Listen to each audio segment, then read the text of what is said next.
Good evening, gentlemen. Good evening, 4D. Good evening, Viv.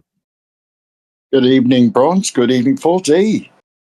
It is Thursday, the 23rd of October, 2025. Storm the Teacup, episode 37. It's getting cold. It's getting cold and miserable, the weather. It is. It is. I've actually put the heat on. Yeah, it won't be long. Storm Brendan and all that. Yeah, storm, another storm. Yeah, it's been pretty dull and overcast and rainy for most of the week where I am. I can only imagine it's probably worse where you are, Viv, because it usually is weather-wise. Yeah, Suffolk's a very dry country, so we don't get as much rain as other places, but it has been windy, very, very windy. Yeah, a bit of rain, cold today. Now you often big Suffolk up, but to call it a country, I think that's a bit of a stretch. Yeah, all right, I know. Yeah. It almost is. It kind of is to me, really. Yeah, but yeah, you're right. County then. Yeah. Are you, Viv? Are you picking up a bit more of your Suffolk accent these days? I've noticed one or two of your words sounding very, very naturally Suffolk these days. I know, it's all coming back. Yeah. The longer I'm here, talking to people, I'll be proper like that soon. All right, boy.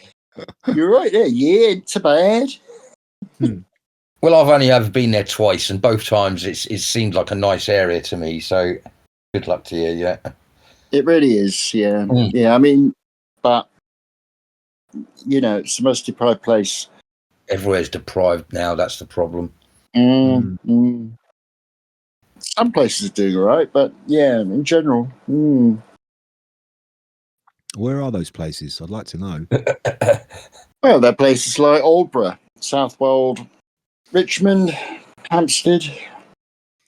Yeah, well, they're probably. I don't know if they're doing well. They're comparatively, they might be doing well, but they're probably sort of declined from what they used to be as well. I mean, 4D, you can talk about it's your part of the world. Yeah, and I mean, it's things like services. It's the things that everyone is complaining about, and it's very I mean, it wasn't too long ago I had a bit of a tooth emergency, and as I say, I phoned up 111. The best advice they could give me was to wait to see my doctor. I should explain this was on a Friday, and I was in a lot of pain, and I wanted to sort that out. But obviously, the weekend you can't get to see your dentist. And then I someone had said, "Oh, well, there'll be a local sort of dentist, an emergency dentist. Contact them." So I contacted the local emergency dentist, and they're only open Monday to Friday, and so it's deprived in many ways. And we've got loads of potholes. They don't seem to. I'll admit it is a lot, hundreds of times better than a lot of the places I see at the moment. But everywhere's suffering. It's controlled demolition of society. They're doing it deliberately, and they're rubbing our noses in it as well. Yeah. I mean, Ipswich has just got on this thing on the town hall on the square. It's called a portal, and you can connect to 4 or 5 other places around the world. You can see people, they wave to you. I don't quite know what the point is. It's diversity, I suppose. I don't really know. What a waste of money. Oh, yeah. It's cost a huge amount. Yeah. But in front of that, it's you go down some of the back streets and they're ruinaceous. They're potholes and they haven't been attended to for years. So that's gone. But no, you can wave at someone in Kiev or wherever there's a Romania as well. A place in Romania you can wave at. Yeah, that's probably because you've got so many Romanians in that part of the country. They probably just want to wave to their families back in Romania. Oh yeah. But I mean, knowing Ipswich, it won't last very long. It won't last long. I mean, I'll give it a couple of months. I give it till Christmas, really. Be so many people dropping their trousers, women showing their tits, and true. You know, that's just the Ipswich way. Yeah, somebody taking a dump in front of it. Yeah, oh yeah, that'll happen as well. Yeah, people lads betting each other most outrageous things they can do in front of the portal. Yeah, the portal. Oh, honestly. Whatever next. Whatever next? Well, the promotion of Ipswich as a tourist centre, as if anyone's going to come here, for more than a day. I've You got do get, come on. yeah, I've been up there. It'll be 3 times now in my life, and it's it's got some sort of bit of charm to it, but a tourist attraction, I don't see that at all. No. Well, no. I mean, the mansion, Christchurch Mansion, where we meet on a Sunday, is nice. A few places, but there's nothing really spectacular. There's the big old Orwell Bridge, but so what, really? Oh, come on. That UFO site is Oh, outstanding. yeah. Well, that is outstanding. That's that's true. Yeah, I forgot that, but that's not exactly Ipswich. But yeah, I agree. It's not far. Amazing. God, it's as if it happened. It was happening to you. Yeah. You can almost feel the anal probes as we stood there. God, yeah, I know. Oh. Geez, where were you stood? I didn't feel anything like that. I was standing next to you, 4D. So Hey. Well, moving swiftly along. Yeah, to perhaps more serious matters. It's rare. Do you know? It's rare that I have a laugh these days. I was saying that to Bronze not 10 minutes ago. That's the problem at the moment. Everything sort of. It's a real downtime for everyone, and it's been an extended time of it, Yeah, very true, and it's all deliberate to keep the vibe low. Yeah, but everything's all right apparently. It's absolutely fine. Yeah, it's not just fine, it's better than it's ever been, and it's going to keep getting better. Yeah. So there's things to be grateful for. There's always things to be grateful for, but it's the balance is not in their favour at the moment. It feels. No, oh no, but they'll carry on. They'll carry on until they can't anymore. Well, hopefully that won't be too much longer because they're running out of road. They really are. This government, it seems. I mean, Jess Phillips is just she can't surely continue in that role. Safeguarder of women and children. Come on. Yeah, this is the grooming gang inquiry that the Labour government tried everything not to do, but were forced into doing it, and now they're still trying everything to obstruct it, and it's all turning into a big farce, and she's a big part of that. So, and yeah, she's awful. She's got to go, but she'll just hang on as much as she can. Starmer's given her a vote of full confidence, which means her days are numbered. So yeah, the sooner she goes, the better.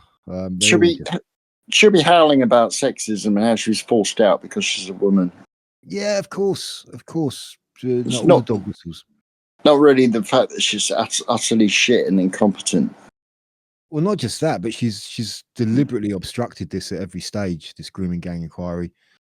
She's now because I was reading that they set up this inquiry board and they had some survivors of the actual grooming gang inquiry, and they've come, and most of them have resigned now, and said that she was just calling them liars. She just flat out called them liars for what they were saying, their stories, which is just unbelievable. It's just God. Believe the women, eh? Until they're a bit inconvenient. Yeah. But again, I'm gonna pull back on and say I think this is a positive thing because and you're saying she won't go. I certainly with this grooming gang problem, I've seen it slowly coming to the boil, and I do, as I always say, I still believe the Q sort of stuff that it's all going to come out, and I think certainly I think it's 4 that have resigned from this inquiry because they were saying they were getting lied to, and I was listening to one of the girls talking about why she's walked out, and all I was going to say is, again, like always, it's terribly depressing, but we wouldn't be hearing this if we weren't winning. And I know that sounds counterproductive, but the thing is, if we're not winning, we don't hear about these things. I think she will. I think people are in their. I think I've said this before. I think people are in their places because they're going to be brought down. And Angela Rayner, she could have pulled all sorts of stuff, and she didn't. She just walked away. And I think there's more to come with her. Jess Phillips, I think, has probably got some very dark skeletons in her closet that's still yet to come out. Again, I think we all believe that Starmer's neck deep in it as well. But yeah, that's the positive. I'm going to try and sort of push the positive side, that I think this is a good thing. I think because it would have just been a cover-up of a cover-up. And it's not being allowed to happen like that at the moment. No, it's not, and it's not going to go away now. This is firmly rooted. This whole grooming gang issue now in the public consciousness, and there's something about it in the mainstream media almost every day. It's not going to go away. They can't brush this one under the carpet, like you say. They have obviously tried to cover it up, and it's not going to work. And just after the Me Too era, to turn around and say that a survivor is lying. Whoa. Like, I'm not for the Me Too movement, but even how dare you? Someone who's already been abused to the point that they were told they couldn't talk, and that's why they had to carry on with what, and there was all the kinds of pressure that was put on them. And for someone in power to say that, no, we don't believe them, that's the wrong move. It won't go away. You're right. Yeah. So I guess we just have to wait and watch it play out. I mean, Sadiq Khan is now being dragged into it as well. At last, they're starting to, he's starting to get exposed. So, yeah, and his name's coming up in it a lot as well. Again, I think there's going to be some dark skeletons to be coming out there. It sounds like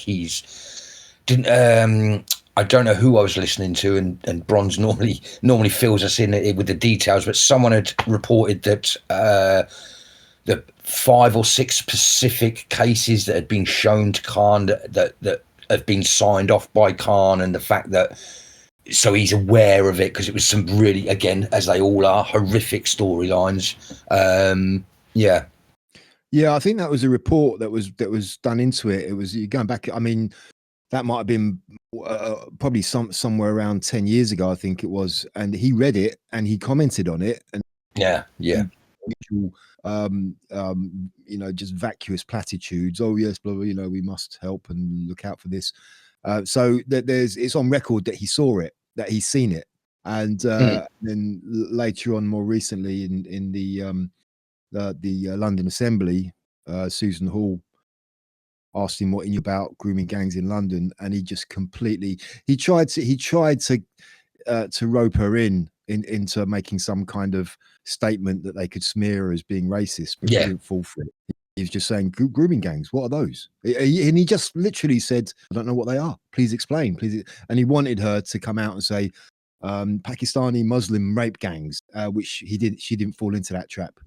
And so, it's just, that guy is just not a human being. He's below a human being as far as I'm concerned.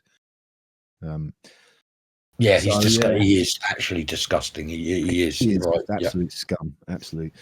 So well, let's hope that the momentum of this just carries on and just gets worse and worse for them.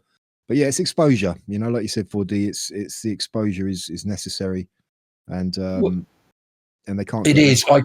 It is. I come from a part of the country that a lot of these people don't know how dark it's got out here, and I think there's a lot of people that need to have it thrown in their faces for them to even comprehend some of the levels that I've unfortunately had to comprehend over the years. Yeah, they need to have it thrown in their face continuously for an extended period of time for it to sink in with a lot of these people, and then more added to it. More stuff needs to come out and add to it and to build it up.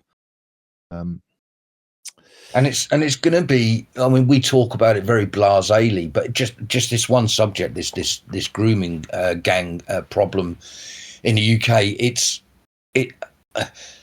when we in the early days of being a conspiracy theorist, people would say, you're all crazy because so many people would have to be in on it. It's a stupid. Of course, it's not. There's no deep state, and there's no this, there, no that, and that's all slowly come out, and people will start to mention these names and that. But it's the realization that they were right. There is thousands, tens of thousands of people involved, and it does sound crazy, but it's not crazy. In my brief time having to live on the streets, I met some people, and and that's why I got into the Tommy Robinson thing. It's why I was a follower of this disgusting stuff that was happening here, because I found out some stories, I heard stuff that you wouldn't believe on your darkest days. You wouldn't have believed some of the stories, and that's nothing compared to the stuff that Tommy would have heard and been around. But yeah, the Rotherhams and the places like that, it's the realization that this is going to be a massive cleansing. It's not just a few politicians that we've mentioned. It's also care home people. It's police officers. It's judges. And as crazy as that may sound, I'm afraid that's the wakening up that a lot of people are going to have. Well, those are the people who really need to be held accountable. Obviously, the actual frontline perpetrators, yeah, of course, that needs to be stopped dead in its tracks, and preventions put in place. But it's not just them. Like you say, this goes very, very, very deep, right to the heart of the establishment. And there's a lot of people who need to be held accountable for this. A lot of people. Which is why they're fighting so hard to cover it up, I'm afraid. Yeah. Exactly. Yeah. Yeah. So yeah, let's not up on that one. No, yeah, you're right. It's one of the darkest stains that's going to be on our history. But let's move on. Yeah. And in fact, I was going to. Sorry, buddy. What were you going to say? No, I was just agreeing with you. That's all. Oh, sorry. Yeah. And I was going to start off by saying that, because we were sort of talking about meeting up and going to that march, and we did meet up and we did go to that march, and it was it was really good, really great day. I realise I'm getting too old for this shit, because as we've spoke about before, I was down for about 2 days, and I know Bronze was as well. But we certainly walked a long old distance on that march, didn't we? Yeah. We did, yeah. We walked about 3 miles, all told. That was the anti-digital ID march last Saturday. Started off at Marble Arch, and then we took. We didn't. I don't think none of us realised the routes that we were going to take beforehand. We got there and we started walking, and we just kept walking and kept walking and kept walking. But it was a good turnout. Yeah, I felt like I'd been on a horse for about 3 days. I've been riding a horse for about 3 days after that. But it was worth it. But yeah, it was worth it. It was good. It was a decent turnout. Good vibe, and nice to catch up with a few of the stand people from your way, Viv, as well. Yeah, we were there. Met lots of people I'd known on other marches. So yeah, it was all good. Yeah. I mean, whether the government listens, it doesn't really matter. They're not going to listen. No, they're not going to listen. We knew that wasn't the issue, was it? No, not at all. Tried to raise awareness about the whole thing, and to let people know that there is a resistance to it going on. Yeah, and a pretty big resistance. Indeed. I was going to say, for something that wasn't advertised, I thought that was a really good turnout. Yeah, amazing. And a shout out, because you'd met up with some people that you knew before, and just a shout out to Ryan, because I said hello to young Ryan, and he said he listens to the show. I'm sure it was great to put a voice to the the other way around, put a face to the voice. And who was the lady from overseas that I thought was German, which was totally embarrassing because she wasn't German at all. But no, she's Italian. She's Italian. That's Sybil. Another old. That was it. Yeah, Sybil. Another old face from back in the day. Yeah, Sybil. Yeah, it's not a real name. But... And did you notice that we were when we were sort of grouped up chatting at the end there? Did you notice that we were right next to David Icke? No. I didn't at the I time. didn't either. I didn't at the time, but I watched a live stream of it later on, and yeah, he was there. David Icke, he was right at the front. Yeah, he was literally about 10 steps away from us. I must have seen the sort of same thing as you watched, Bronze, and I thought we were just behind him. Jeez, I didn't spot him at all. Well, he was right at the front, and for the most part, we were right at the back for when we were marching, weren't we? But no, I didn't see him. I wasn't aware he was there. I think Andrew Bridgen was there as well. I think I saw him in the live stream, and there was someone else as well. Martin Geddes, Viv, me and you, we went into Martin Geddes, said hello, shook hands. He was taking pictures. He was there. Doc Malik was there. I didn't see him, but he was there. Yeah. Yeah. Next time, if I do go to the next one, I want to get further up front. We were right at the back. It's ridiculous, really. Well, I think it was very different for us because you'd brought quite a gang down with you, and I think I was saying to someone here that normally I get into the chants, I sort of get in with the crowd, I have chats with other people, but I think because there was so many of us, we kind of became our own gang. We had our own little chats and stuff, so we were, well, certainly from my point of view, I wasn't paying as much attention as I usually do to the actual demonstration that I'm there for, if that makes sense. For a good reason, because you're all great people to talk to, but yeah, I mean, for the most part, we were just sort of dawdling along, chatting to each other and having conversations rather than focusing on the actual march as such. Yeah, that's right.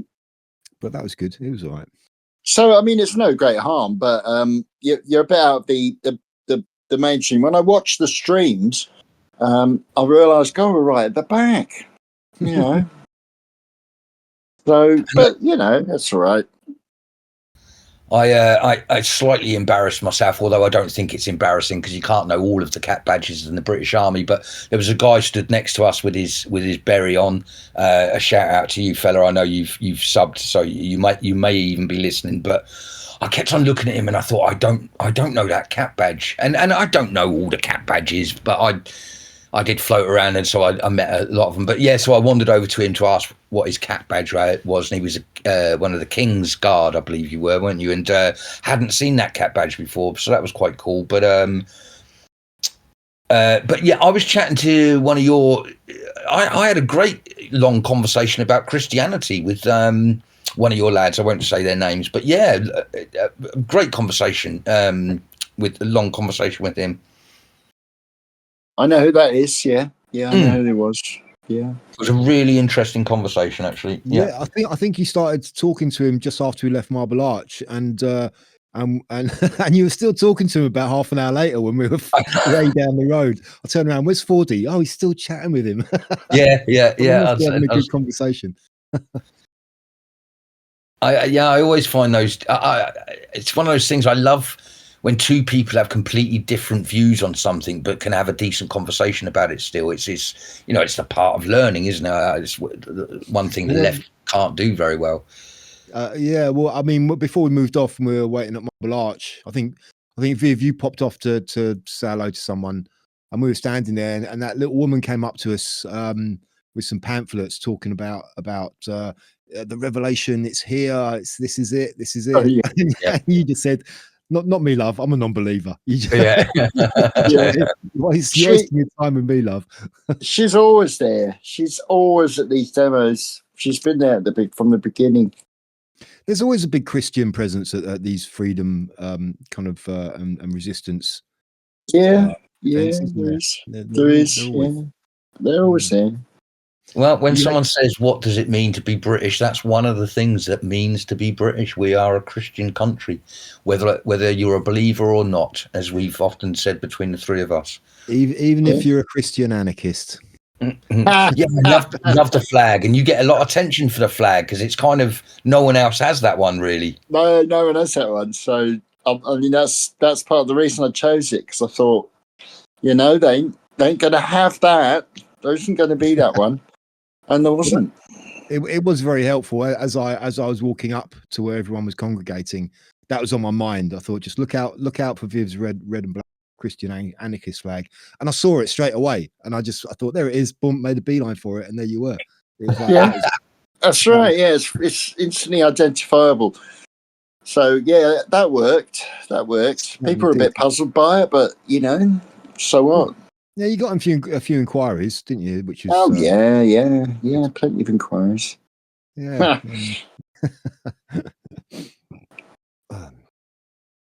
So yeah, so I think because it was so well turned out, I noticed that they were planning another one. I think we said before it's mid-November or something, is it? 22nd, yeah. 22nd of November, right? Yeah, okay. And there's one this weekend in Southampton. That I was going to very quickly just say that I see Teacup is planning something in Southampton. I don't know if you know, but there was some trouble down there with someone getting attacked again. And things have gone a bit Pete Tong down there as well as the island, which I'll bring up later on. But yeah. Oh yeah, it's kicking off an island big time. Really, yeah, it really is. Yeah, they've pushed them too far now. Yeah, and I don't know if you want to talk about that now or you want to leave that to a bit later, but no, that's the way our conversation goes here. Just go straight. Yeah. I mean, guys, it's a thing. Everything is bad, but a 10-year-old girl, it's stomach churning. It's horrible. Yeah, I mean, the reports are allegedly. Allegedly, sorry. Yeah. It was enough to get them. That I mean, they were just rioting outside wherever it was. It was another of these migrant hotels. I think there's a big bust up between the crowd and the police, and police were just pepper spraying people indiscriminately, and it just kicked off, and people reporting on it saying, this is happening in Ireland, this is what's coming to England, and I don't know. We'll see. Yeah, because even Ezra Levant was reporting from there, and he's been sort of pepper sprayed and butted with a riot shield while he was there. And I know, I forget the name of the other reporter. It was a GB News guy that also got smashed in the face by a shield from the police. It's not going down to. And I see they're back out tonight again. Yeah. Yeah, how's that going to end up? Don't know. Did you see there were actually some protesters? Who was it? I can't remember who it was now. Somebody said it's the first time I've seen a riot where it's not just the police on horseback. It's some of the protesters are actually on horses. Yeah. That was quite crazy to see the ponies and horses running down the street with yeah. Yeah, and they got there was a guards van that went up, burnt it up. All right. So say that again. The guards, the police, police, yeah, got set fire. One of their vehicles got set fire. Oh, gotcha. Yeah, I think a couple of vehicles got set on fire actually, but yeah. Another shout out for the All or Nothing with Billy Moore. He's down there again tonight. What, in Ireland? Yeah. He must have quickly got over there for that. Yeah. Right. Now is the winter of our discontent. Made glorious by this Duke of York. The ex-Duke of York. Yeah. The Duke of York no more. Yeah. Well, you see, all these things are still bubbling up there. It's it's not gone away yet. No, and it's I'm waiting to see all of these supposed separate stories start to converge, because I think there is going to be a convergence. The whole thing with the Epstein scandal and Prince Andrew or ex Prince Andrew, and all of the migrant things and all of these rape gangs, and I think it's a kind of a pyramid, and we're seeing separate parts of the lower part of the pyramid at the moment, and they may just as we go on start to converge. I hope, anyway. I think I've said it before. I'm still waiting for the name Rachel Chandler. Once that name is out and known by by the general public, then we are really in the depths of it. Yeah, that name came up a hell of a lot during the whole Q thing, and it's one of those things where it's too dark to even want to talk about on any of the YouTube or Rumble stuff. But yeah, so yeah, I'm always waiting for that name to pop out in the news at some point. That will be a very big candle on the cake. Yeah, I think another possible thread to this is all of the indictments happening in the US as well now. That Yeah. there's more people being indicted. James Comey got indicted. What's that name? Peekaboo James. She got indicted. Now John Bolton. Yeah. And it looks like kind of people like Brennan, Clapper, Adam Schiff are people being named, and it's going to probably continue on. And by what's being said about it, what's being commentated on, it's going to eventually end up at Obama. And yeah, and for anyone that doesn't know, these are names from America. Very from most of them came out into the public knowledge in Trump's first term, but we're talking about people that were head of the CIA, head of FBI. We're talking defense ministers, and they don't call them ministers, whatever they call them out there. Yeah, we're talking sort of high-ranking people in America that are now starting to get indicted and questioned over some serious stuff from the whole first part of the campaign, first election thing. Oh yeah, it's basically being framed as essentially a treasonous plot against the government, against the US government by the deep state. All of these people are deep state players, and that laptop from hell, it keeps on getting mentioned again. They sort of brought that one back out in the cycle, and again, I think that's quite a key part to what's going on in the US. So, are you talking about Hunter Biden's laptop or Wiener's laptop? No, Wiener, yeah, the original sort of. I think that's what they called the laptop from hell, and it. Right. Whatever the story, there's lots of stories about it. Whatever it, someone got hold of it, and it's got again some absolutely disgusting, heinous crimes, proof of crimes on it. Yeah. Mm-hmm. Yeah, so that's unfolding. That's unfolding now. Red October. Yeah. What do you mean? What's Red October? It's from the Q drops. It's yeah. I mean, there's a lot of in the Q drops references to films, and one of them was the film Hunt for Red October. Oh yeah, that one I know. Yeah. And they were saying that Sean Connery. That's the one, yeah. And they were saying it's what do they call it? Combat tactics, Mr. Ryan, when he steers a sub into an oncoming torpedo to avoid it hitting them, because it shortens the distance so the torpedo doesn't have time to arm. And Q used to post about the Hunt for Red October, and then at some point, I think it's now recently, people like Dan Scavino, who are so much that they're obviously, to me, part of the Q team. That guy, he posts so much Q related stuff.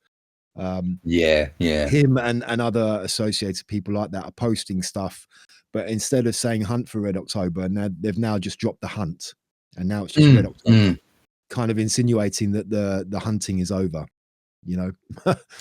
Well, and there's lots of theories. And there's lots of theories on it, Viv, but I must admit my theory is that all that was that it was telling us that what was coming was meant to be a world war between America and Russia. And I've always thought that the whole Hunt for Red October was the idea of, as it was in the film, they avoided the Third World War. And I think, in my humble opinion, that's what this whole Red October was. It was about a sort of Trump stopping a Third World War. Yeah. Well, he did come out just a few days ago, I think, in one of his speeches, and flat out said there will be no Third World War. He did, yeah. But the curious thing is it seems obvious that the deep state, that's their kind of last resort, and they are kind of losing the battle. They're certainly losing the narrative war. And the funding as well seems to be drying up for them, and so for them to be able to get away, a war is what they would do, to be able to avoid all of the shit that's coming down for them. And yeah. And it's quite curious because Trump seems to be having a lot of trouble with Putin at the moment. Um, and because he said just before he got voted in the end of last year, he made a statement. Oh yeah, Ukraine, Russia, I could sort that out in 24 hours, and that was a flippant remark. But since then, obviously, that hasn't been sorted out. And more recently, he's come out, especially in the wake of the Middle East peace thing that's going on. He's actually said, yeah, actually, Russia Ukraine was a lot harder than I thought it was going to be to sort out. Who would have thought I would have got peace in the Middle East before Russia Ukraine? And he was meant to meet with Putin just I think it was this week sometime in Hungary, and that got called off. So it kind of seems that there's something going on there, and if you subscribe to this idea of this sovereign alliance that is talked about between Trump, Putin, and Xi in China, working together behind the scenes to bring down a deep state, it kind of throws a bit of shade on that in my mind. It's like, well, Putin's not really it seems that he's the one not quite ready to go for peace, to end the Ukraine war. I don't know if that's just optics. I don't know. It might be a very, very deep game. But on the surface, it seems that Putin's making it difficult for Trump. Yeah, I mean, I agree with everything you're saying. That's the difficult thing when you're playing these kind of online games of what moves are getting moved when you don't really know what game they're playing. But as I always say, I'm pretty sure. I don't know how, but Trump and Putin, without even talking together, I think they're on the same page, and I think anything that happens, like being cancelled and it's going to move, I think it's because it's got to play by Trump and Putin's timeline. And you might find that these things that get cancelled, it's because it's actually the deep state setting it up, and it's not laying in the way one of those sovereign alliance wanted to lie. I don't know. Again, that's the problem. We don't know what's getting done. I have to have faith in the thing that I believe in, which is Q, and so my faith, much like as I say with the Christian conversation, that's it. Faith is a powerful thing, but I truly believe there's things getting done to change this world hopefully for the better. There's certainly efforts being made. Yeah, I mean, there's a couple of other curious things with regards to all that. I mean, this thing about Melania Trump having this kind of back channel to Putin as well, that was a bit, whoa. So they have this communication going on, and a couple of other stories which are out and about was that Trump's now talking about giving long range missiles to Zelensky, so he can hit targets inside Russia. He's now put this massive tariff on Russia to try and quell the funding for their war machine. He's apparently got Modi in India to stop buying oil from Russia. That's right. Yeah. So it's very complex, and it's very, very, and it just seems there's a lot of really contradictory stuff at the moment, which is really confusing. I suppose that if there is some kind of a plan going on here, that is probably the purpose, to actually really confuse the hell out of everyone, so nobody knows what's really going on. And always remember, it's not us they're trying to fool. It's the deep state. They have a lot of power, a lot of knowledge. They're in the top echelons. They oversee everything that happens in the world. So, sometimes I listen to people sort of talking about the Q stuff, and I think to myself, don't forget, none of that was for us. It's a much bigger game that's getting played here. Yeah. You don't know. I don't know. Are they? To a certain extent, I know this is a bit of a crazy one. I'm going to put it out there before I say it, and it is a crazy one. But I sometimes think to myself, like, how many people can actually say they know what's going on in Ukraine, that there is actually a war? And I know that's a crazy thing to say, but even at our level, you're only going to believe what you see on the news and world leaders tell you. I've watched movies that really look like zombies have taken over the planet. As I say, I put 50% of that I know that what I'm saying is crazy, but I also put it in there as a, you know, we that's the problem. We don't really know where the false flags are. Well, yeah, I mean, you know, as we've all kind of agreed on before, we are in the middle of a war. We are at war, but the ammunition of this war is information. Yeah. And it's, yeah, I mean, I've, you know, I mean, Trump comes out and talks about, you know, thousands and thousands of people being killed on both sides in Russia and Ukraine. I just want to stop the killing. And, you know, you hear about, you know, he's pushing that. But then I've also seen, you know, releases of apparently destroyed buildings in Ukraine. And then, you know, with really big discrepancies. First of all, like none of the windows are broken and stuff like that. But then also pictures of the same buildings which are completely intact. You know, and AI and all of that stuff. Now you just don't know what to believe. It's you can't really come to any conclusions, can you? No, that's right. And I don't know what happened to the Twin Towers, but I'm pretty sure what we were told and what we all believe we saw, I'm pretty sure that was a lie. So if they can, you know, if they can con the world that some planes hit some towers and brought some towers down, it makes my stomach churn, because I think, shit, they can persuade you with anything. Yeah, I mean, as far as 9/11 goes, the only thing I'm certain about in my own mind is that the official story is not the truth. Yeah. That's the only thing I can be sure of in my mind. Everything else is just like, well, you know, can't be sure. There's still a major group in the US still fighting for the evidence of that. I always forget what they're called, but it's something like Architects and Engineers of America. It's something like that, and they're still asking for the truth to come out about it. And in my tiny little humble opinion, it's just the concept of jumbo jets that are made of the flimsiest stuff, because that's how they get up in the air in the first place, going through that tower.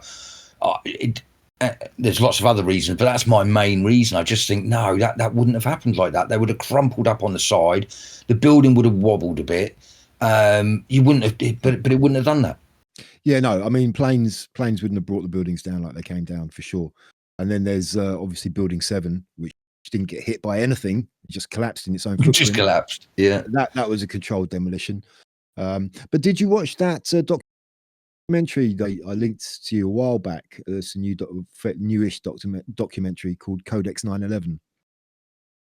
Oh, do you know what? I know I didn't actually. I forgot. No, I didn't. You sent that to me on Telegram, didn't you? I think I might have done. Yeah. But it's one of the Badlands guys. Badlands. If you go to their page, it's pinned at the top of the page, so you can watch it from there. And yeah, thanks for reminding me, because I did want to listen to that one. Yeah, it's interesting. It's got some information, some stuff in it which I'd never heard before, and it's all kind of up by logic and you know, and verifiable stuff. So yeah, it's worth a watch if you're into that sort of thing. Oh, definitely. I've followed that ever since it happened. Anyway, but yeah, interesting, cool. Someone spoke earlier about conflicting ideas, things coming out that don't make sense, a sense of surrealism, maybe, of something above reality. Has anyone heard of Vladislav Surkov? No. I have heard that name. Hang on, is that the? Was he the guy that said about UFOs? No, he's an advisor he's basically an advisor to Vladimir Putin. Yeah. He was.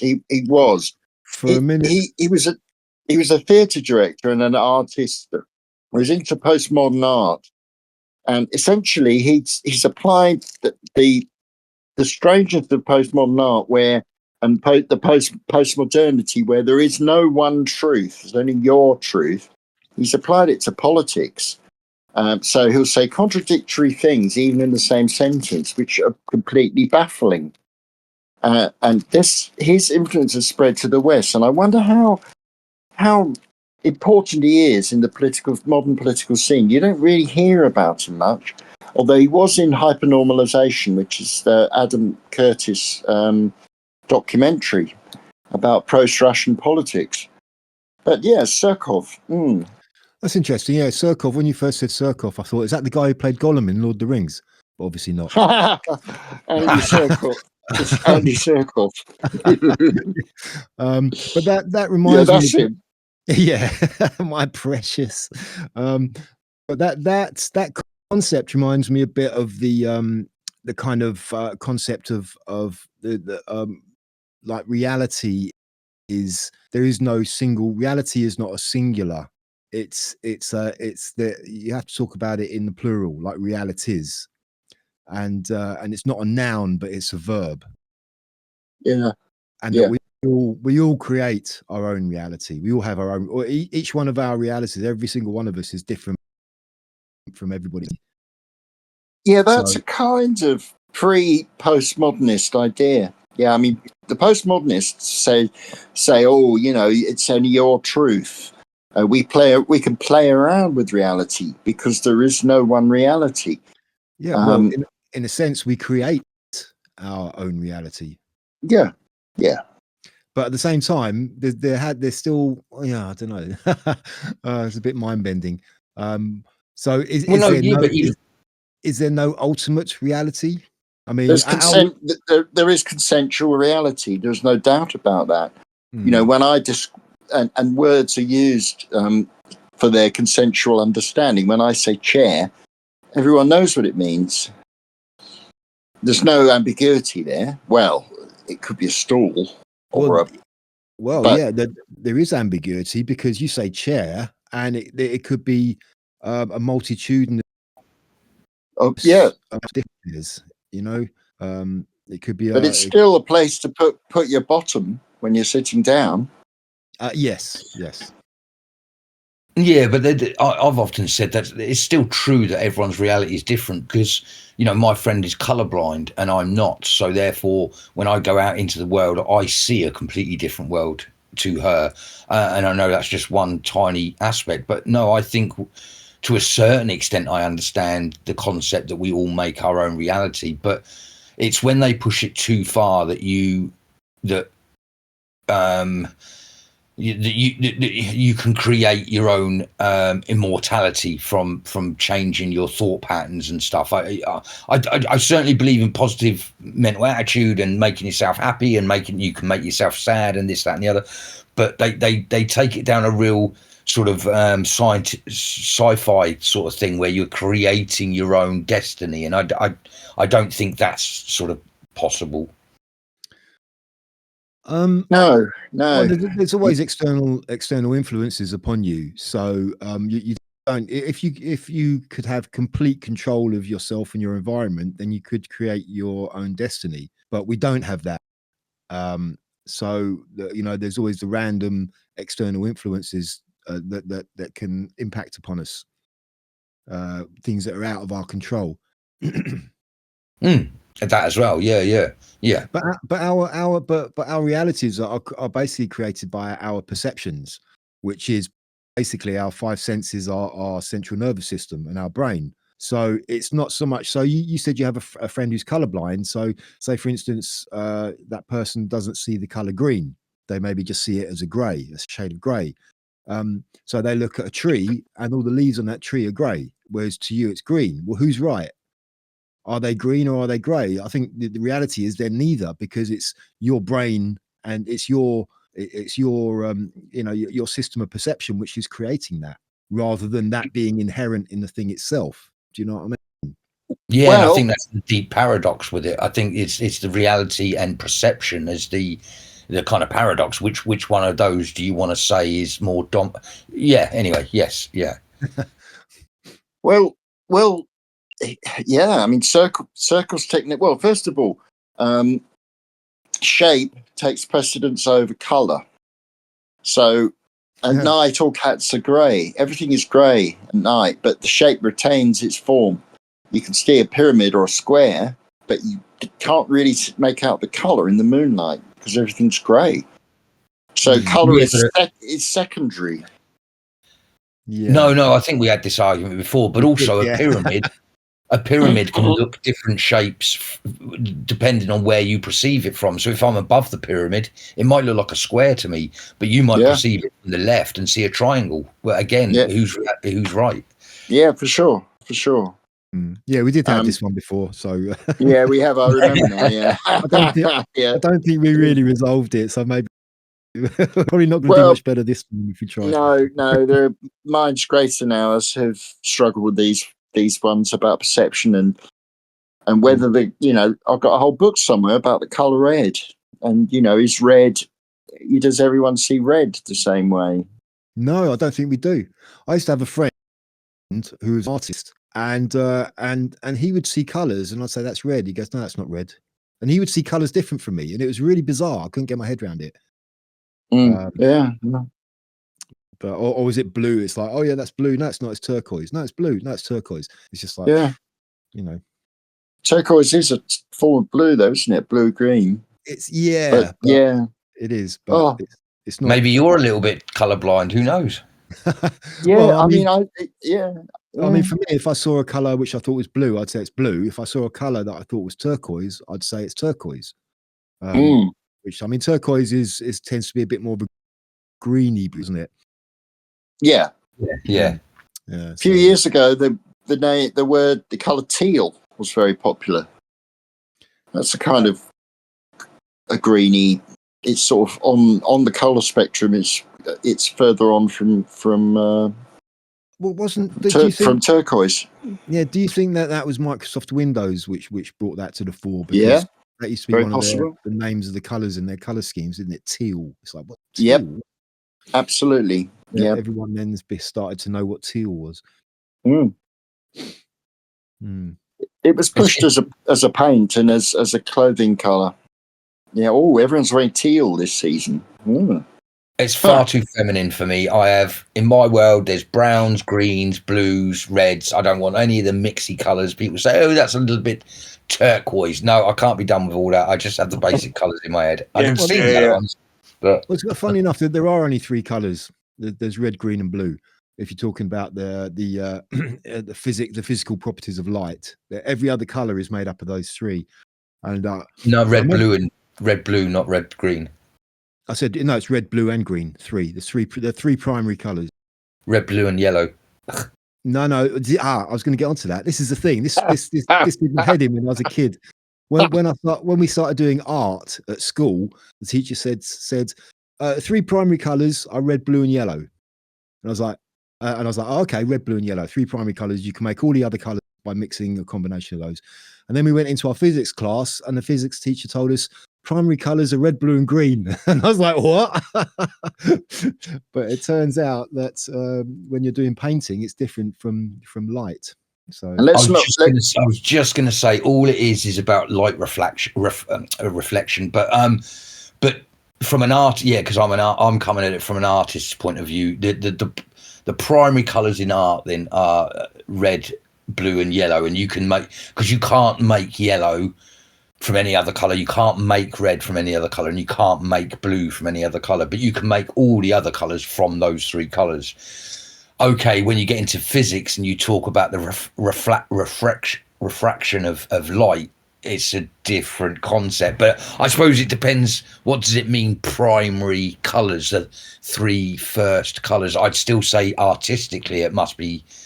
Well, that must be true because you can't make those three colors. But hey, I don't know. Yeah, and all the other colors are made from those primary colors. All the other colors come from those primary colors. Yeah, and that's why on your computer monitor, when you go to look at the graphics settings, you have red, green, and blue to change the hue of the color.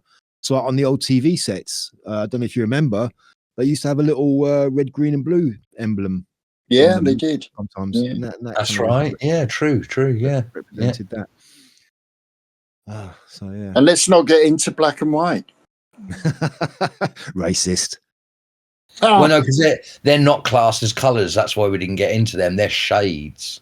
Yeah, that's right. Yeah. Mm. But it's funny with black and white. They do function a bit like colours because they evoke feelings. When you see blue and red, they evoke a feeling, and so does black and white. Well, I would call them colours myself. I mean, technically, I may be wrong, but to me, they're still colours. Well, what colour is that? What colour is that shirt you're wearing? Oh, it's red and white. No, it's not. It's red and something that isn't a colour. Nobody says that, do they? Yeah. No, fair one. But technically, again, I suppose really it may be an artistic point of view, but yeah, technically, they're too. You cannot make those. They can't be cast as a colour because again they're not primary and you can't make them, so they then go into the category of shades. Yeah. I suppose. Yeah. Yep. Indeed, but it's black's the absence of light, and white is all colours. Yeah, white is. Yeah, I mean, yeah, white is all the colours of the rainbow. So yeah, in a weird way, depends on the context. Like so many things, really. Yeah. If you're an artist, you'll see them as colours. If you're a physician, not physician. If you're a physicist, you'll see them as shades. Indeed. So, Viv, what's on your bookshelf this week? Tell us what you've been reading. Suffolk folk tales. Oh, interesting. Yeah, they are really good. Please enlighten us. Well, you've got the Merman of Orford, the Wizard of Ipswich. You've got Black Shuck, the Demon Dog. You've got the Green Children. It's all in there. They're all in there. And the way she tells them is like a storyteller. So it is. I quite enjoy it. Really, it's not dry. Well, I've been reading that. Yeah. Oh, okay. I saw Black Shuck. Yeah, I did see Black Shuck. Well, did I? I don't know.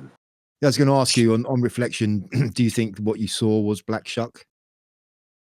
Well, it was damn weird. That's all I can say. It was damn weird. Well, we'll recount it for our listeners anyway.